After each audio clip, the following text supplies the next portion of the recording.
बास झालं.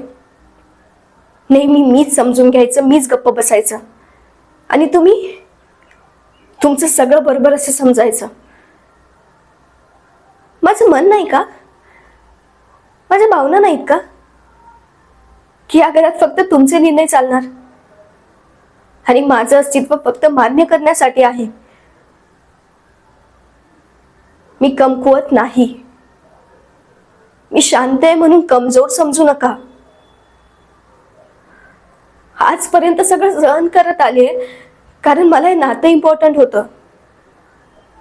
पण आज बोलतीये कारण की माझी किंमत जर स्वतः केली नाही ना तर ही दुनिया पण करणार नाही. आजही तेच नातं हवंय मला, पण अपमानाच्या किमतीवर नाही. आणि माझा सन्मान इथे शक्य नसेल तर मी स्वतःसाठी उभं राहायला तयार आहे. आजपासून माझी ओळख कोणाच्या परमिशनवर नाही, स्वतःच्या आत्मविश्वासावर असेल.